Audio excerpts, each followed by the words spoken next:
حضرت علامہ و مولانا سید شاہ حافظ و قاری ارشد ہادی صاحب قبلہ و حضرت حافظ و قاری بندہ نواز صاحب قبلہ، میرے بزرگوں، نوجوان دوستوں، عزیز بچوں، پردہ نشین ماں اور بہنوں، السلام علیکم ورحمۃ اللہ تعالی وبرکاتہ۔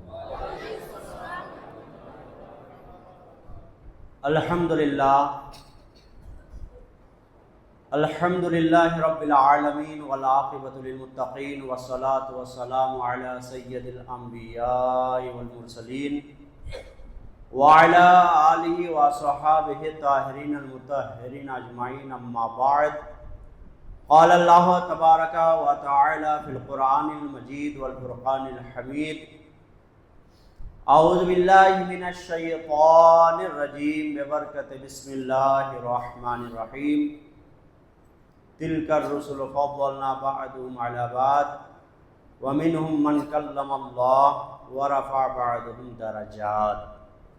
آمنت باللہ صدق اللہ العظیم وبلغنا رسولہ النبی الامین المبین الکریم ونحن علی ذلک لمن الشاہدین والشاکرین والحمد للہ رب العالمین۔ اللہ کا لاکھ لاکھ شکر ہے، فضل، احسان اور کرم ہے، الحمدللہ۔ آج 1500 سالہ میلاد کی یہ چوتھی محفل ہے، الحمدللہ، اور خوش نصیب ہیں آپ اور ہم کے مسلسل حاضری دے رہے ہیں۔ سرکار کے عشق و محبت میں ہم جمع ہو کر خراج عقیدت بارگاہ رسالت مآب صلی اللہ علیہ وسلم میں پیش کر رہے ہیں۔ ساتھ میں الحمدللہ ہماری ماں بہنیں بھی اپنا قیمتی وقت چھوڑ کر کے آ رہی ہیں اور اپنی آخرت کو سنوار رہی ہیں۔ اللہ کریم کی بارگاہ میں دعا ہے، مولا تبارک و تعالیٰ اس 1500 سالہ میلاد کے صدقے میں ہماری ایک ایک نیکی کو قبول فرمائے، ہمارا ایک ایک قدم جو میلاد کو سجانے میں، میلاد کو منانے میں آگے بڑھتا ہے، اللہ تبارک و تعالیٰ اس قدم کے صدقے میں جنت کا راستہ آسان فرمائے، اور ہمارا جو بھی مومن بھائی اس میں کسی طرح سے بھی تعاون کرتے ہیں، اپنی حیثیت کے مطابق اللہ تبارک و تعالیٰ ان کے اس تعاون کے صدقے میں انہیں دنیاوی دولت بھی عطا فرمائے اور اخروی دولت سے بھی مالا مال فرمائے۔ اور سب سے اہم دعا بارگاہ الہی میں یہی ہے، مولا حضور کے میلاد کے صدقے میں ہمارا خاتمہ بالخیر فرما، حضور کے عشق میں جینے اور مرنے کی توفیق عطا فرما، ہماری عمر طویل فرما، اور بار بار اسی جوش و خروش کے ساتھ ہمیں میلاد منانے کی توفیق عطا فرما۔ آئیے بارگاہ رسالت مآب صلی اللہ تعالی علیہ وآلہ وسلم میں ہم اور آپ مل کر محبت کے ساتھ درود پاک کی ڈالیاں نچھاور کریں اور پڑھیں درود پاک، اللہم صلی علی سیدنا شفیعنا مولانا محمد معدن الجود والکرم، بارک وسلم صلاۃ و سلام علیک یا حبیب یا رسول اللہ، صلاۃ و سلام علیک یا نبی اللہ صلی اللہ تعالی علیہ وآلہ وسلم۔ اعلیٰ حضرت عظیم البرکت مجدد دین و ملت، امام عشق و محبت، الشاہ امام احمد رضا خان فاضل بریلوی علیہ رحمت و رضوان بارگاہ خیر الانام میں یوں رقم تراز ہے، یعنی شاعرانہ انداز میں اپنے عشق و محبت کا اس طرح اظہار فرما رہے ہیں کہ اللہ کی سر تا بقدم شان ہے، یہ اللہ کی سر تا بقدم شان ہے، یہ انسان ہی انسان، وہ انسان ہے۔ یہ حضور انسان تو ہیں، لیکن ایسا انسان کہ کوئی اس طرح کا اور انسان نہیں ہے۔ اللہ کی سر تا بقدم شان ہے، یہ انسان نہیں انسان، وہ انسان ہے۔ یہ قرآن تو ایمان بتاتا ہے انہیں، قرآن تو ایمان، یعنی قرآن پڑھو تو معلوم ہوگا، قرآن کہہ رہا ہے اگر ایمان والا بننا چاہتے ہو تو محمد رسول اللہ صلی اللہ علیہ وسلم کا ہو جاؤ، ان کا کلمہ پڑھ لو اور ان سے محبت کرنے لگو۔ قرآن اشارہ کرتا ہے کہ ایمان والا بننے کے لیے رسول پاک صلی اللہ علیہ وسلم سے محبت ضروری ہے۔ قرآن تو ایمان بتاتا ہے انہیں، ایمان یہ کہتا ہے میری جان ہے یہ، ایمان یہ کہتا ہے میری جان ہے یہ۔ اور میری تقریر کا جو آج موضوع ہے رفعت مصطفیٰ، اعلیٰ حضرت اشارہ کرتے ہیں، فرماتے ہیں فرش والے تیری شوکت کا علو کیا جانے، فرش والے تیری شوکت کا علو کیا جانے، خسرواں عرش پہ اڑتا ہے فریرہ تیرا، خسرواں عرش پہ اڑتا ہے فریرہ تیرا۔ یعنی جس رسول ہاشمی صلی اللہ علیہ وآلہ وسلم کے نام کا جھنڈا عرش پہ اڑتا ہو، فرش والے اس حقیقت کو کیسے پہچان سکتے ہیں؟ کچھ نہیں، اس لیے ہم کہتے ہیں لا یمکن الثناء کما کان حقہ بعد خدا بزرگ کوئی قصہ مختصر۔ یا رسول اللہ آپ کی تعریف تو ہم سے ادا کرنا یہ ممکن ہی نہیں ہے، بس اتنا جانتے ہیں کہ اول ذات وہ اللہ کریم کی ہے، اور بعد اللہ کے اگر کوئی بزرگ اور بالا تر ہے تو وہ ذات مصطفیٰ ہے صلی اللہ علیہ وسلم، وہ ذات احمد ہے صلی اللہ تعالی علیہ وآلہ وسلم۔ فرش والے تیری شوکت کا علو کیا جانے، خسرواں عرش پہ اڑتا ہے فریرہ تیرا۔ حضرات گرامی، رسول اعظم صلی اللہ تعالی علیہ وآلہ وسلم کی شان ہم اپنی زبان سے کیا بیان کریں؟ قرآن پڑھیں اور سمجھیں تو معلوم ہوگا کہ پورا قرآن نبی کی نعت میں ہے، نبی کی تعریف و توصیف میں ہے۔ میں نے تیسرے پارے کی پہلی جو ہے آیت جو ہے کچھ اس کا حصہ، اہم حصہ میں نے تلاوت کی ہے، اس کی طرف میں آپ کو لے کے چلوں۔ اللہ کریم ارشاد فرماتا ہے تِلْكَ الرُّسُلُ فَضَّلْنَا بَعْضُهُمْ عَلَى بَعْضٍ، یہ وہ رسول ہیں، اللہ سارے رسولوں کے متعلق فرماتا ہے یہ وہ رسول ہے جن کو اللہ تبارک و تعالیٰ نے بعض کو بعض پر فوقیت عطا فرمائی، فضیلت عطا فرمائی۔ یعنی رسول بھی آپس میں برابر نہیں ہے، رسول بھی آپس میں مرتبے میں برابر نہیں ہے، کسی کی شان اتنی ہے تو کسی کی اتنی ہے، کسی کی اتنی ہے، بہرحال اس میں درجات ہے۔ اب میں ایک نقطہ پیش کرنا چاہوں گا، جب رسول رسول ہو کر کے ایک رسول دوسرے رسول کے برابر نہیں ہو سکتے تو کوئی عام انسان رسول کے کیسے برابر ہو سکتے ہیں؟ جب رسول رسول کے برابر نہیں تو اللہ اکبر، رسولوں کے رسول کے برابر کوئی عام انسان کیسے ہو سکتا ہے؟ جو ایسا عقیدہ رکھتا ہے یقیناً وہ ایمان والا ہو ہی نہیں سکتا۔ اہل سنت والجماعت والوں اپنے نصیبے پہ قربان جاؤ، آپ کو عقیدہ ملا تو ایسا کہ آپ رسول کو اپنے جیسے نہیں بلکہ رسولوں کو، سارے رسولوں کے سردار اپنے رسول کو مانتے ہیں۔ سبحان اللہ۔ اللہ تعالیٰ فرماتا ہے ہم نے بعض کو بعض پر فضیلت دی۔ اب اگر یہاں پہ کہا جائے کہ آپ میں سے بعض کو بعض پر فضیلت ہے، افضلیت ہے، فوقیت ہے، تو آپ کہیں گے ہاں یہ تو ممکن ہے۔ کوئی پیسے میں زیادہ ہے، کوئی مرتبے میں بڑا ہے، کوئی نماز پڑھنے تقوی طہارت میں بڑے ہے، کوئی ایمانداری میں بڑے ہیں، لیکن آپ کو کہا جائے کہ کون اس میں سے بڑا ہوگا تو چننا بڑا مشکل ہے، کیونکہ سب کو آپ جانتے نہیں ہیں۔ لیکن کوئی اگر مشہور و معروف ہو جائے، وہ دولت میں بھی ایک نمبر، تقوی طہارت میں بھی ایک نمبر، صداقت میں بھی ایک نمبر، عدالت میں بھی ایک نمبر، اللہ اکبر، تو آپ فوراً پہچان جائیں گے کہ فلاں شخص کی بات ہو رہی ہے۔ اللہ تعالیٰ نے اسی طرح ارشاد فرمایا بعض کو بعض پر فضیلت عطا فرمائی، اور یہاں پہ ہم نے یہ تو سمجھا کہ ایک رسول کو دوسرے رسول پر، دوسرے رسول کو تیسرے رسول پر، تیسرے رسول کو چوتھے رسول پر اللہ نے فضیلت ضرور عطا فرمائی ہے، لیکن ساتھ ہی ساتھ ہمارا ذہن یہ کام کر رہا ہے کہ چاہے جتنے رسول ہو جائے، ان کے مرتبے جتنے اعلیٰ ہو جائے، ان کے اعلیٰ مرتبے ایک طرف، آمنہ کے لال کا مرتبہ ایک طرف، وہ سارے رسول ایک طرف، حضرت عبداللہ کے پیارے لخت جگر کا مقام و مرتبہ ایک طرف۔ سبحان اللہ۔ یہ رسول اعظم صلی اللہ تعالی علیہ وآلہ وسلم کی شان ہے، عظمت ہے۔ اور آگے چلیے، وَمِنْهُمْ مَنْ كَلَّمَ اللَّهُ، اور اس میں سے اللہ تبارک و تعالیٰ نے کسی کو شرف ہم کلامی بخشی. سمجھ میں آ گیا؟ شرف ہم کلامی، بات کرنے کا موقع اور عظمت اللہ نے کسے عطا فرمائی؟ حضرت موسیٰ علیہ السلام کو، ہے نا.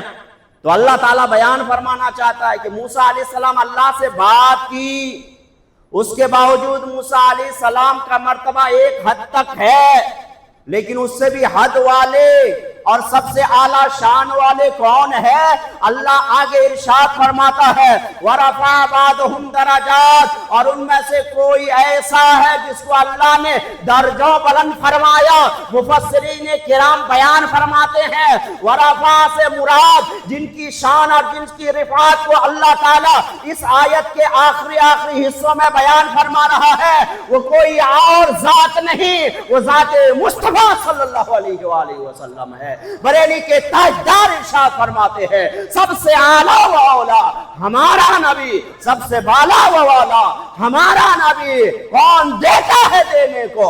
منہ چاہیے، دینے والا ہے سچا ہمارا نبی. اب میں پھر آپ کو بتاتا ہوا چلو، اللہ تعالیٰ نے فرمایا تلک الرسل فضلنا، اللہ نے بعض کو بعض پر فضیلت دی. یہ فضیلت کس کو کہتے ہیں؟ فضیلت کہتے ہیں علم کے معاملے میں کوئی آگے بڑھنا، کوئی سند حاصل کرنا، مرتبے کو پہنچنا، اچھا علم کے اعتبار سے وہ بلندی حاصل کرنا. اس کا مطلب رسول علم کے معاملے میں ایک دوسرے پر فوقیت رکھتے ہیں، ہے نا. اللہ تعالیٰ نے آخر میں ورفا فرمایا، وفضلہ نہیں فرمایا کہ ہم نے نبی آخر الزمان کو یا محمد رسول اللہ صلی اللہ علیہ وسلم کو درجوں فضیلت دی. کیوں؟ اگر درجوں فضیلت والی بات آتی تو ذہن یہ سمجھ جاتا کہ صرف علم میں رسول آگے ہے، علم میں رسول آگے ہے. اللہ تعالیٰ جانتا ہے کہ میرا رسول صرف علم میں آگے نہیں، بلکہ جتنے معجزات، جتنے کمالات، جتنی خوبیاں، جتنی اہم چیزیں، نعمتیں سارے انبیاء کو دی گئی، ان تمام میں افضل و اعلیٰ، برتر و بالا اگر کسی کو عطا کی گئی یا وہ چیزیں کسی ذات میں اگر موجود ہے تو وہ کوئی اور نہیں، نبی آخر الزمان کی ذات ہے. اس لیے فرمایا ورفع، اور اللہ تعالیٰ نے انہیں درجوں بلند فرمایا. رفعت کہتے ہیں جس کے اندر فضیلت ہو. کچھ الفاظ ہے جیسے فضیلت، شرافت، کرامت، عظمت، اس کے ترجمے منیمم ایک جیسے ہے. فضیلت کہتے ہیں علم میں آگے ہونا، حضور علم میں بھی آگے ہے نا. شرافت کہتے ہیں نسب میں آگے ہونا، جیسا کہ ہمارے صاحب قبلہ نے الحمدللہ دوسرے دن کے بیان میں بڑے ہی واضح انداز میں حضور کا نسب و حسب آپ کو سمجھایا. تو شرافت کہتے ہیں خاندان میں اعلیٰ ہونا، حضور اس میں بھی اعلیٰ ہے. کرامت کہتے ہیں اللہ تبارک و تعالیٰ کے فیض سے اعلیٰ ہونا، حضور اس میں بھی اعلیٰ ہے. عظمت کہتے ہیں حضور کی نسبت سے کوئی بڑھ جانا، حضور تو خود حضور ہے، سبحان اللہ.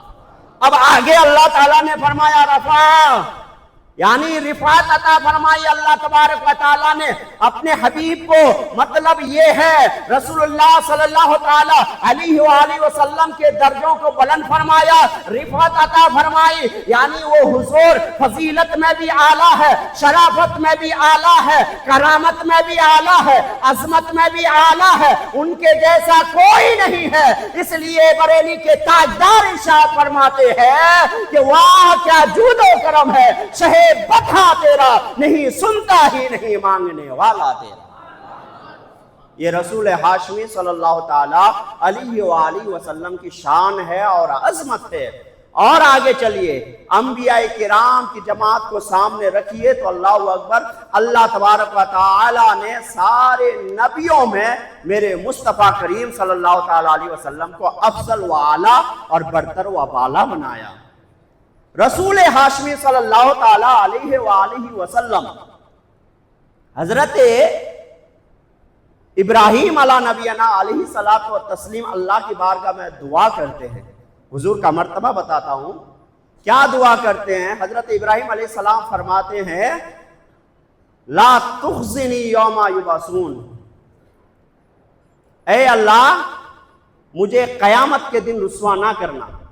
حالانکہ حضرت ابراہیم علیہ السلام پیغمبر ہے نا، رسوا ہونے کا سوال ہی پیدا نہیں ہوتا ہے. برگزیدہ نبی اور رسول ہے حضرت ابراہیم علیہ السلام، اللہ کے خلیل ہے، رسوا ہونے کا کوئی سوال ہی نہیں. یہ حضرت ابراہیم علیہ السلام کی عاجزی ہے، لیکن فرماتے دعا کرتے اے مولا مجھے قیامت کے دن رسوا نہ کرنا. اللہ اکبر. حضرت ابراہیم علیہ السلام دعا کر رہے ہیں، لیکن جب میرے مصطفیٰ کی باری آتی ہے تو آقا کریم صلی اللہ تعالی علیہ وآلہ وسلم کو کہنے کی ضرورت نہیں پڑتی ہے، بلکہ اللہ کی جانب سے آواز آتی ہے لا یخزی اللہ النبی والذین آمنوا معہ. اے نبی، اللہ تبارک و تعالی نہ آپ کو رسوا کرے گا، نہ آپ کے ساتھ جو ایمان لے کے آئے آپ کی امت اسے رسوا کرے گا. شان دیکھیے، ابراہیم علیہ السلام دعا کر رہے ہیں. اللہ اکبر. اور ادھر نبی کائنات صلی اللہ علیہ وسلم کے بارے میں خود اللہ تبارک و تعالی ارشاد فرماتا ہے کہ اللہ تبارک و تعالی حبیب کو رسوا نہیں کرے گا. حبیب دو عالم صلی اللہ علیہ وسلم تو بہت اعلیٰ بات ہے، بہت اونچی بات ہے. ارے رسول پر جو ایمان لے کے آئے، رسول کے ساتھ رہے، رسول کی محبت میں جیے، رسول کی محبت میں مرے، اللہ اس کے متعلق ارشاد فرماتا ہے اللہ اسے بھی رسوا نہیں کرے گا. سبحان اللہ. خوش نصیب ہے ہم. اللہ الحمدللہ اللہ تبارک و تعالیٰ نے نبی کا کلمہ بھی عطا فرمایا، نبی کی محبت بھی عطا فرمائے، اور الحمدللہ نبی کے محبت میں جینے اور مرنے کی دعائیں بھی کر رہے ہیں. تو ہمیں اپنے ایمان پہ بھروسہ ہے کہ اللہ جس طرح نبی کو رسوا نہیں فرمائے گا، نبی کی امت کو بھی رسوا نہیں فرمائے گا.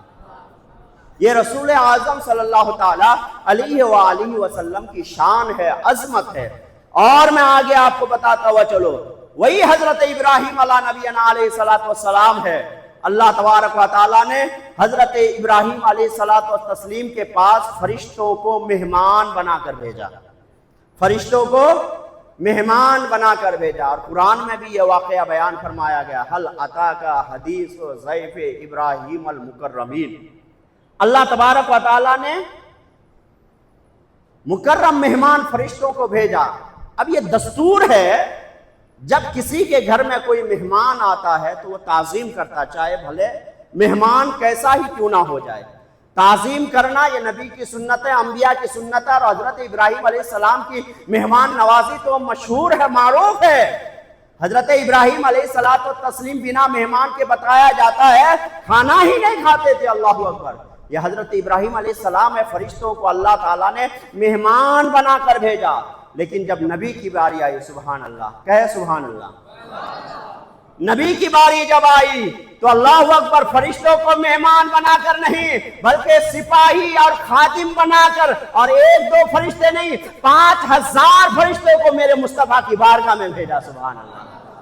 یہیں سے پتا چلا حضرت ابراہیم کی بارگاہ اعلیٰ ضرور ہے، لیکن وہ فرشتے مہمان بن کر جاتے ہیں. رسول کی بارگاہ وہ بارگاہ ہے، فرشتے مہمان بن کر نہیں بلکہ خادم رسول بن کر آتے ہیں. رسول گرامی وقار صلی اللہ تعالیٰ علیہ وآلہ وسلم کی شان ہے. حضرات گرامی، حضرت ابراہیم علیہ السلام نے بیچ میں 2-3 باتیں آپ سے اور اپنی ماں بہنوں سے کہنا چاہوں گا کہ حضرت ابراہیم علیہ السلام کی سیرت آپ پڑھیے تو پتا چلے گا حضرت ابراہیم علیہ السلام یوں ہی خلیل نہیں بنے ہیں، مہمان نوازی آپ کی اعلیٰ صفتوں میں سے ہے نا. آج ہمارا ماحول ایسا ہے کہ مہمان کو دیکھ کے ہم ایسا گھبراتے ہیں جیسا ہم نے کوئی جرم کیا، کوئی پولیس والا آ رہا ہو، ہے نا. اور ہم تو جتنا گھبراتے ہیں ہماری ماں بہنیں اس سے زیادہ گھبرا جاتی ہے.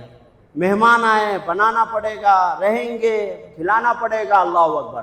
میری ماں بہنوں کو میں نصیحت کرنا چاہوں گا، مہمان نبی کائنات صلی اللہ تعالیٰ علیہ وسلم ارشاد فرماتے ہیں جن کے گھر میں مہمان آتا ہے، اللہ اکبر، وہ اپنے مقدر کی روزی لے کر کے آتا ہے، اور جب وہ مہمان آپ کے گھر پہنچ جاتا ہے آپ اس کی ضیافت کرتے ہیں. اللہ تبارک و تعالیٰ آپ کے گھر میں 10 فرشتوں کو، رحمت والے فرشتوں کو بھیج دیتا ہے، اور وہ 1 سال تک آپ کے گھر میں اللہ کی تسبیح و تہلیل بیان اعلان کرتے ہیں اور جب وہ 1 سال پورا ہو جاتا ہے وہ واپس چلے جاتے ہیں، اللہ اکبر، فرشتے ان گھر والوں کے لیے مغفرت کی دعا کرتے ہیں، اور 1 سال میں وہ 10 فرشتے جتنی ذکر و اذکار کیا اللہ نے جتنا ثواب انہیں عطا فرمایا اس کے برابر گھر والے کو ثواب عطا فرماتا ہے۔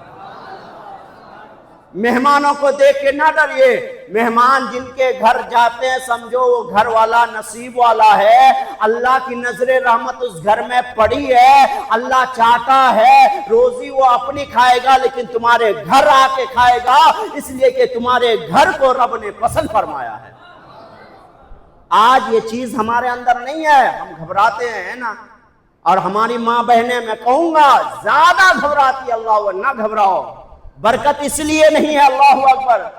اور یہ جو دوہری عادت ہے ہماری ماں بہنوں کے اندر کہ ان کے میکے سے رشتہ دار آئے تو الحمدللہ ہے نا، الحمدللہ خوشی خوشی ہے، اور پھر شوہر کے والدین آ جائے یا ان کے رشتہ دار آ جائے تو کتنے بار آتے جی، کہے کو جی کیسا کرنا جی، ہاں اللہ اکبر۔ یہ اخلاق کے خلاف ہے، سنتوں کے خلاف ہے، اللہ اکبر۔ جس طرح آپ اپنے رشتہ داروں کو اپناتے ہیں، اپنے ماں باپ کی تعظیم کرتے ہیں، اپنے بہن بھائی کی تعظیم کرتے ہیں، عزت و احترام کرتے ہیں، اپنے خالہ خالو اور رشتہ دار کی عزت و احترام کرتے ہیں، شوہر کے رشتہ دار کی بھی تعظیم کرنا واجب اور ضروری ہے بیوی پر۔ اگر وہ تعظیم نہ کرے، ضیافت نہ کرے اور اس طرح روٹھے روٹھے رہے تو اللہ کی لعنتیں اس گھر پہ بھی پڑتی ہے، اس عورت پر بھی پڑتی ہے۔ اللہ آج ہمارے گھر جو بکھرے ہوئے ہیں، کمانے کے بعد بھی لوگ قرضوں میں ڈوبے ہوئے ہیں، کمانے کے بعد بھی لوگ پریشان ہیں، وجہ یہ ہے کہ ہم نے سنت رسول کو پسے پشت ڈال دیا، ہم نے پیچھے ڈال دیا، اللہ اکبر۔ اس لیے اے میرے بھائیوں، اے میری بہنوں، اگر تمہارے گھر میں مہمان آ رہا ہے، وہ مہمان رحمت لے کر کے آ رہا ہے، اپنے مقدر کی روزی لے کر کے آ رہا ہے، ان سے آپ جو ہے آپ چرنا نہیں، اس سے آپ روسنا اور روٹھنا نہیں، بلکہ اسے دیکھ کر کے خوش ہو جانا، اپنی حیثیت کے مطابق اسے کھلانا پلانا، اس کے صدقے میں اللہ تبارک و تعالی تمہارے قرض کو بھی اتارے گا، تمہاری غربت کو بھی دور فرمائے گا، تمہارے گناہ بھی معاف کرے گا، اور اللہ تبارک و تعالی سال بھر کی روزی کا انتظام بھی فرمائے گا انشاءاللہ۔ تو کریں گے انشاءاللہ، انشاءاللہ تعالی اس پر عمل کرنے کی میلاد کا ایک پیغام لے کر کے جائیے۔ اب آئیے رسول کائنات صلی اللہ تعالی علیہ وآلہ وسلم کی عظمت و شان کو دیکھیے، اللہ اکبر، قربان جائیے آقا کریم صلی اللہ تعالی علیہ وآلہ وسلم کی عظمت پر اور شان پر۔ اللہ تعالیٰ کی بارگاہ میں جب میرے آقا پہنچے تو اللہ تعالیٰ نے ارشاد فرمایا، اے میرے محبوب ذرا یہ تو بتاؤ، میں نے تمہیں آخری نبی بنایا، آخری نبی بنایا، کیا آخری نبی بننے پر آپ کو کوئی غم لاحق ہے؟ آپ افسوس کر رہے ہیں؟ میرے مصطفیٰ نے فرمایا نہیں مولا، جس پہ تو راضی میں راضی، اگرچہ میں کہنے کو آخری ہوں لیکن اول بھی تو میں ہی ہوں، سبحان اللہ۔ وہی ہے اول، وہی ہے آخر، وہی ہے ظاہر، وہی ہے باطن، اسی کے جلوے اسی سے ملنے، اسی سے اس کی طرف گئے تھے۔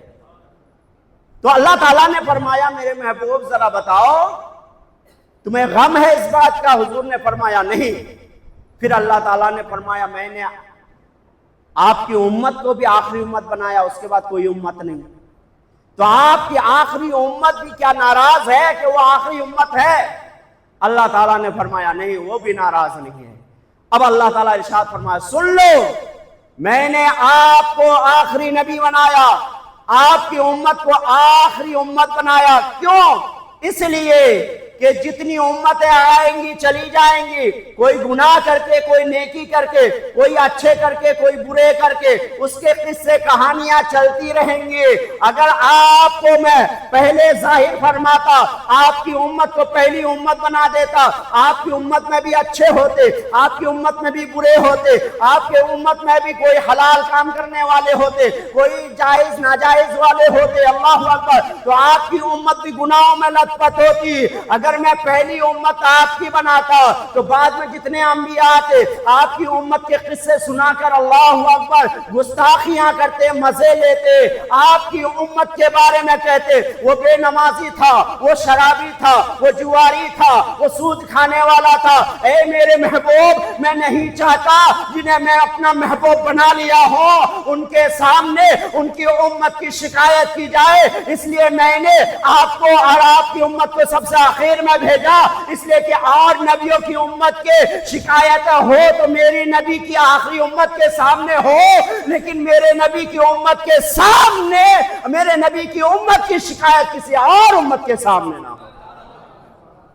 کتنی عظیم شان، کتنی عظیم مرتبت اللہ تبارک و تعالیٰ نے نبی کی امت کو عطا فرمایا۔ سبحان اللہ، کہ ہماری برائی بنی اسرائیل کے نبیوں میں نہ کی جائے، اس لیے اللہ نے ہمیں آخر میں بھیجا۔ بولو سبحان اللہ۔ یہ مرتبہ جو ہمیں ملا ہے میرے مصطفیٰ کے صدقے میں ملا ہے، یہ مقام جو ہمیں ملا ہے رسول آخر الزمان کے صدقے میں ملا ہے۔ بھلا بتاؤ، جب رسول آخر الزمان کے صدقے میں ہم جیسے گنہگار لوگوں کو، ہم جیسے بے نمازی لوگوں کو، ہم جیسے سچ نہ بولنے والے لوگوں کو ایسا مقام و مرتبہ ملا تو اس نبی کو ہم کیسے بھول سکتے ہیں، ان کی میلاد کو ہم کیسے بھول سکتے ہیں؟ اس لیے تو صرف ہم میلاد کے مہینے کا انتظار نہیں کرتے، الحمدللہ رسول اللہ کی جب بھی یاد آتی ہے ہم درود پڑھ کر کے، سلام پڑھ کر کے، تبرکات سامنے رکھ کر، فاتحہ کر کے رسول اللہ کی میلاد منا لیا کرتے ہیں۔ اور الحمدللہ ایک سال سے تو یہ بھی چل رہا ہے کہ مسجد کے شہر گنتکل کے کئی مسجدوں میں 12ویں تاریخ کو محفل میلاد منائی جاتی ہے۔ ہماری جامع مسجد کو یہ فضیلت حاصل ہے، یہ برکت حاصل ہے کہ الحمدللہ کئی سالوں سے حضور کی میلاد مسلسل منا رہے ہیں۔ سبحان اللہ، چاند کی 12ویں تاریخ کو، سبحان اللہ۔ اور آپ حضرات کے تعاون سے تبرک کا انتظام بھی ہوتا ہے، درود کی محفل ہوتی ہے، نعت خوانی ہوتی ہے، اجتماعی ذکر ہوتا ہے، دعا سلام، اور پھر تبرک کھا کر کے جاتے ہیں۔ سبحان اللہ، آپ خوش نصیب ہیں الحمدللہ، یہ جامع مسجد کے صدقے میں ہمیں میلاد منانے کا بار بار موقع نصیب، اور ہم یہ سلسلہ انشاءاللہ ہمیشہ جاری رکھنے کی کوشش کریں گے انشاءاللہ تعالی۔ تو وہ نبی آخر الزمان صلی اللہ تعالی علیہ وآلہ وسلم، اللہ تبارک و تعالی نے جن کی شان یہ بیان فرمایا، وَرَفَعْنَا لَكَ ذِكْرَكَ، اے محبوب ہم نے آپ کے ذکر کو بلند کیا۔ اور رفع کا معنی میں نے بتا دیا، رفعت کا معنی بتا دیا، ہر معاملے میں رسول گرامی وقار صلی اللہ تعالی علیہ وسلم کو بلند و بالا بنا دیا۔ اور رسول کی ذات تو بڑی اونچی ہے۔ آئیے میں آپ کو حضرت عائشہ صدیقہ رضی اللہ تعالی عنہ کی بارگاہ میں لے کے چلو، بیٹھتا ہوں۔ درود پاک پر اللہم صلی علی سیدنا شفیعنا مولانا محمد المعدن الجود والکرم بارک وسلم، صلاۃ و سلام علیکہ یا رسول اللہ صلی اللہ تعالی علیہ وآلہ وسلم۔ رسول کی شان اور عظمت دیکھیے کہ حضرت یوسف علیہ السلام پر الزام لگا تھا، ہے نا؟ حضرت یوسف علیہ السلام پر الزام لگا تھا، تہمت لگی تھی، بہتان لگا تھا۔ تو حضرت یوسف علیہ السلام کی گواہی میں اللہ تبارک و تعالیٰ نے اچھے بندوں کا انتخاب فرمایا۔ وہ بندے، اس میں بچے بھی تھے، انہوں نے حضرت یوسف علیہ السلام کی پاکیزگی کی شہادت پیش کی، اور دنیا نے جانا کہ یوسف علیہ السلام بے گناہ ہیں۔ اسی طرح حضرت مریم علیہ السلام، ہے نا؟ حضرت مریم کون ہے؟ حضرت عیسیٰ علیہ السلام کی والدہ ہے۔ حضرت عیسیٰ علیہ السلام کی والدہ کا نام حضرت مریم، والد کا نام؟ والد نہیں، ہے نا؟ بن باپ کے بیٹے، خالی والدہ سے۔ آئیے حضرت مریم علیہ السلام، جب حضرت عیسیٰ علیہ السلام پیدا ہوئے تو حضرت مریم علیہ السلام کے آنکھوں میں آنسو تھے۔ حضرت مریم علیہ السلام اللہ کی بارگاہ میں رونے لگی، اے میرے مولا، میں نیک بندی، کبھی برائی نہیں کی، مولا کریم مجھے آج میرے گود میں، میرے پیٹ سے، میرے بطن سے یہ بچہ پیدا ہوا، اے مولا تبارک و تعالی، اب اگر لوگ مجھ سے سوال کریں گے یہ بچہ کس کا، میں کیا جواب دوں؟ پریشان ہے۔ ایک پاکیزہ عورت، ایک پاکیزہ انسان جب اس کے اوپر تہمت لگتی ہے تو پھر اس کے آنسو صرف آنکھوں سے نہیں بلکہ دل سے آتے ہیں۔ ان کا دل روتا ہے، ان کی روح روتی ہے، اس کا اندر کلیجہ پھٹ جاتا ہے کہ میں نے یہ گناہ نہیں کیا اور پھر میرے اوپر الزام۔ تو حضرت مریم علیہ السلام نے اللہ کریم کی بارگاہ میں عرض کی، اے میرے مولا تبارک و تعالی، یہ بچہ میرے گود میں ہے، میں اسے لے کر اپنے معاشرے میں جب جاؤں گی، اپنے محلے میں جاؤں گی، لوگ مجھ سے پوچھیں گے مریم یہ بچہ کس کا ہے؟ اگر میں کہوں یہ بچہ میرا ہے تو کہیں گے اس کا باپ کون ہے؟ مجھ پر یہ الزام اور مجھ پر یہ تہمت لگے گی کہ شاید تم نے کوئی برائی کی، کوئی گناہ کیا۔ مولا میں کیا جواب دوں گا؟ اللہ کی جانب سے آواز آتی ہے، اے مریم گھبرانے کی بات نہیں، اے مریم افسوس کرنے کی بات نہیں، اگر بچے کی ماں بنانا جانتا ہوں تو تہمت سے بھی بچانا جانتا ہوں۔ اے مریم جاؤ بچے کو لے کر کے اپنے معاشرے میں، اپنے خاندان میں، گھبرانے کی بات نہیں ہے، اگر مجھ پر بھروسہ ہے لے کر کے جاؤ، تمہیں جواب دینے کی ضرورت نہیں، الزام کا جواب دینے کی تمہیں ضرورت نہیں ہے، بلکہ جب یہ معاشرے والے، جب یہ گاؤں والے، جب یہ محلے والے، جب یہ خاندان والے سوال کریں گے تو اشارہ کر دینا اس بچے کی طرف کہ جو پوچھنا ہے اس بچے سے پوچھو، یہ بچہ تمہیں جواب دے گا۔ حضرت مریم نے کہا مولا بات سمجھ میں نہیں آتی، یہ بچہ تو ابھی 3 دن کا ہے، من کانا فی المہد، ابھی جو پالنے میں بچہ ہے، ابھی تو گود میں ہے، ابھی تو صحیح سے ہل بھی نہیں سکتا، یہ بات کیسے کرے گا؟ حضرت مریم نے کہا مولا ذرا بتا دے۔ اللہ کی جانب سے آواز آئی، اے مریم میں نے کہہ دیا یہ بچہ جواب دے گا، تو اب تم لے کے بچے کو لے کے چلے جاؤ، وقت کا انتظار کرو، اعتراضات کا انتظار کرو، سوالات کا انتظار کرو، جب لوگ سوال کریں گے صرف اشارہ کر دینا بچے سے سوال کرو، بچہ خود بخود جواب دے گا۔ حضرت مریم بچے کو اپنے گود میں لے کے معاشرے کی طرف، اپنے محلے کی گلیوں میں جاتی ہے، آنکھوں سے آنسو ہے، نہ جانے میرے ساتھ آج کیا ہوگا۔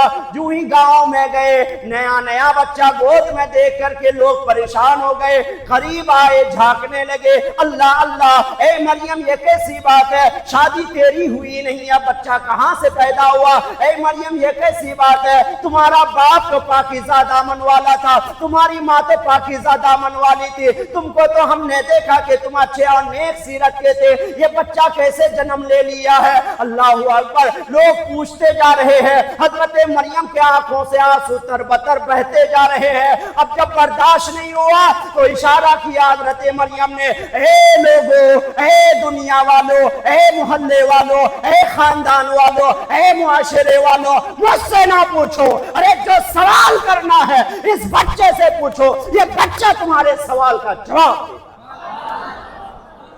اب معاشرے والے بچے کی طرف متوجہ ہو گئے، اے بچہ ذرا بتا، تو 3 دن 4 دن کا دکھتا ہے، بھلا 4 دن 3 دن کا بچہ بھی کبھی بات کر سکتا ہے؟ جب لیکن حضرت مریم کہہ رہی ہے تو اے بچہ ذرا تو بتا کہ تو کون ہے، تیرا باپ کون ہے، تجھے کس نے پیدا کیا ہے؟ اللہ اکبر، بچے کی زبان حرکت میں آتی ہے، ارشاد فرماتے ہیں قرآن گواہ ہے، اللہ کا قرآن کہتا ہے حضرت مریم کے بچے نے کہا انی عبداللہ اتانی الکتاب وجعلنی نبیا، کہ میں اللہ کا بندہ ہوں، اللہ نے مجھے کتاب دی اور نبی بنا کر بھیجا۔ سبحان اللہ۔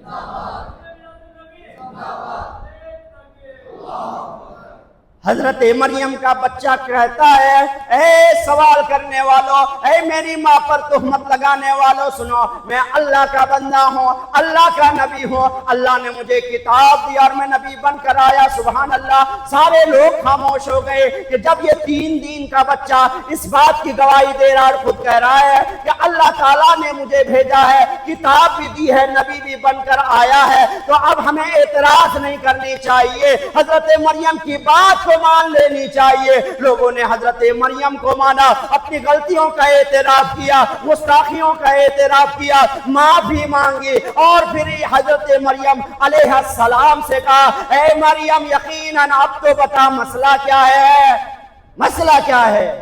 تو حضرت مریم نے کہا اللہ تبارک و تعالیٰ کی قدرت بے مثال ہے. جب حضرت آدم علیہ السلام کو بن باپ اور بن ماں کے اللہ پیدا کر سکتا، اگر عیسیٰ علیہ السلام کو بن باپ کے پیدا کر دیا تو یہ اللہ کی قدرت میں ہے. اب یہاں سے میں کہنا چاہوں گا، آج کچھ جماعتیں کہتے ہیں حضرت محمد مصطفیٰ صلی اللہ تعالی علیہ وآلہ وسلم کو 40 سال کے بعد نبوت ملی. میں کہنا چاہوں گا عیسیٰ علیہ السلام کی بارگاہ میں آؤ. قرآن کہہ رہا ہے، حضرت عیسیٰ علیہ السلام کہہ رہے ہیں، اپنے ماں کی گود سے کہہ رہے ہیں کہ اللہ نے مجھے نبی بنا کر بھیجا. جب عیسیٰ علیہ السلام پیدا ہوتے ہی نبی تھے تو عیسیٰ علیہ السلام کو عظمت تو میرے نبی کے صدقے ملی ہے. تو جب صدقے والے پیدا ہوتے ہی نبی تھے تو جن کے صدقے میں یہ صدقہ ملا اس محمد اعظم صلی اللہ تعالی علیہ وسلم کی نبوت کا عالم کیا ہوگا. پھر ہم کیوں نہ کہیں سب سے اعلیٰ و اولا ہمارا نبی، سب سے بالا و والا ہمارا نبی. کون دیتا ہے دینے کو، ماں چاہیے دینے والا ہے سچا ہمارا نبی. فرش والے تیری شوکت کا علو کیا جانے، خسرو عرش پہ اڑتا ہے فریرا تیرا. تو یہاں بھی حضرت مریم کی گواہی کس نے دی؟ اللہ کے ایک نبی نے، اللہ کے ایک بندے نے، حضرت مریم کے بیٹے نے. لیکن بات ختم نہیں ہوئی. میں تو یہ بتا رہا ہوں کہ یوسف علیہ السلام کی گواہی نے بھی لوگوں نے دی، بچوں نے دی پاکیزگی کی، اور حضرت مریم کی گواہی بھی بچے نے دی. اب آؤ حضرت عائشہ کی طرف. حضور کی پیاری بیوی ہے. الزام لگا تھا سن 5 ہجری میں ایک جنگ میں گئے تھے، آتے آتے واپس آتے آتے حضرت عائشہ رضی اللہ تعالیٰ عنہ کے گلے کا ہار گر گیا، کہیں گم ہو گیا. پورے جماعت تھی، حضرت عائشہ ڈھونڈنے لگے، اتنے میں قافلہ آگے چلا گیا، حضرت عائشہ پیچھے رہ گئی. اب پھر آگے جا کر مدینہ منورہ سے قریب یہ جماعت جا کے وہاں پہ ڈیرا ڈالی آرام کرنے کے لیے، ہے کہ نہیں. ٹھہرے، دیکھے دیکھے دیکھے نہیں آئے کوئی. تو حضرت عائشہ رضی اللہ تعالی عنہا، یہ جماعت جب وہاں سے چلی گئی تو پھر حضرت عائشہ آئی اسی جھاڑ کے نیچے اسی جگہ پہ آ کے. اب وہاں کا ماحول تھا پہلے کا کہ کوئی چھوٹ جائے تو ایک جگہ بنا دیتے تھے کہ یہاں آرام کریں گے، راستے میں یہاں پہ رہنا. کوئی چھوٹ جائے تو پیچھے ایک بندہ رہتا تھا، وہ سامان کچھ گر گئے تو اٹھا کے لوگوں کو لے کے آتے تھے. تو ایک صحابی رسول پیچھے تھا، حضرت عائشہ بیچ میں ہے، جماعت آگے چلی گئی ہے نا. حضرت عائشہ کے پاس جب وہ صحابی رسول پہنچے، کہا ام المومنین آپ یہاں پہ کیسے؟ کہا میں ہاتھ ڈھونڈ رہی تھی، تاخیر ہو گئی، جماعت تو آگے نکل چکی ہے، لوگ نکل چکے ہیں، آپ کی اٹھنی ہے، چلو سوار ہو جاتی ہوں میں اور چلیں گے. چلے. جب مدینہ منورہ میں پہنچے تو لوگوں نے حضرت عائشہ پر الزام لگا دیا. اللہ اللہ، حضور کی پیاری بیوی پر تہمت لگا دیا. اللہ اکبر. بولنا نہیں چاہیے کیسی تہمت، سمجھتے ہیں نا. تہمت لگا دیا کہ حضرت عائشہ نے کوئی برا کام کیا، معاذ اللہ. حضرت عائشہ کیا جواب دیتے؟ جو کہنا تھا کہا، آنکھوں سے آنسو. اللہ اکبر. حضور تک بات پہنچی، حضور بھی غمزدہ پریشان. اب لوگ آپس میں، یہاں سے پتہ چلتا لوگ حضرت عائشہ کو بھی چھوڑے نہیں. اللہ اکبر. جب حضور کو نہیں چھوڑے، حضرت عائشہ تو حضور صلی اللہ علیہ وسلم کی زوجہ ہے نا، انہیں بھی نہیں چھوڑا. بہرحال اب اللہ تعالیٰ کو جلال آیا. سبحان اللہ. یہاں پہ اگر چاہتا تو اللہ تبارک و تعالیٰ حبیب گواہی دیتے. میرے مصطفیٰ صفائی دینے نہیں آئے. صحابہ میں سے کسی نے صفائی نہیں دی پہلے ہے نا. جب دیکھے کہ عائشہ بھی پریشان ہے، میرے مصطفیٰ کریم صلی اللہ علیہ وسلم بھی غمزدہ ہے، تو قرآن میں سورہ نور میں صفائی میں اللہ کریم نے آیت کریمہ نازل فرمائی اور ارشاد فرمایا عائشہ کے بارے میں غلط سلط سوچنے والوں اپنے ذہن و دماغ کو صاف کر لو.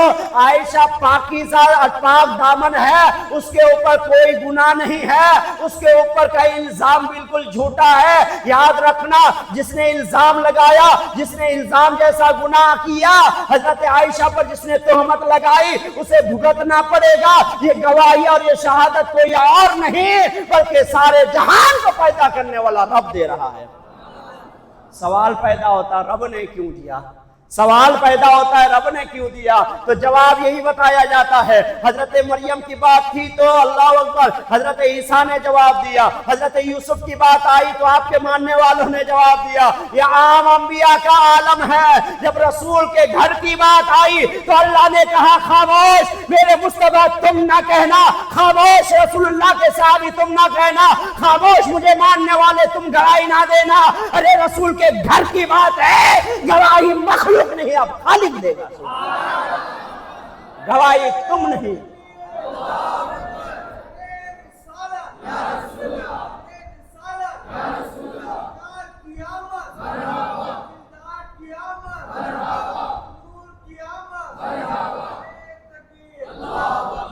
اب گواہی اے میرے مصطفیٰ تم بھی نہیں دو گے، ورنہ لوگ یہ کہہ سکتے اپنی بیوی کے بارے میں کہہ رہے ہیں ابو بکر تم نہیں دینا، ورنہ کہیں گے اپنی بیٹی کے متعلق گواہی دے رہے، عمر تم نہیں کہنا ورنہ لوگ کہیں گے رسول اللہ کا یار ہے اس لیے گواہی دے رہا، علی تم نہیں گواہی دینا ورنہ لوگ کہیں گے رسول اللہ کا داماد ہے اس لیے گواہی پیش کر رہے ہیں، اے عثمان تم گواہی نہ دینا ورنہ کہیں گے رسول اللہ کا یہ بھی داماد ہے اس لیے گواہی پیش کر رہے ہیں۔ اے لوگوں خاموش ہو جاؤ، بات عائشہ کی ہے، بات رسول خدا کی ہے، بات رسول اللہ کے گھرانے کی ہے، اب گواہی دے گا تو خالق دے گا سبحان اللہ۔ یہ شان ہے میرے مصطفیٰ کی، یہ عظمت ہے میرے مصطفیٰ کی، یہ رفعت ہے میرے مصطفیٰ کی، یہ کرامت ہے میرے مصطفیٰ کی۔ پھر بریلی کے امام پکار اٹھتے ہیں اللہ کی سرتاب قدم شان ہے یہ، انسان نہیں انسان، وہ انسان ہے یہ۔ قرآن تو ایمان بتاتا ہے انہیں، ایمان یہ کہتا میری جان ہے۔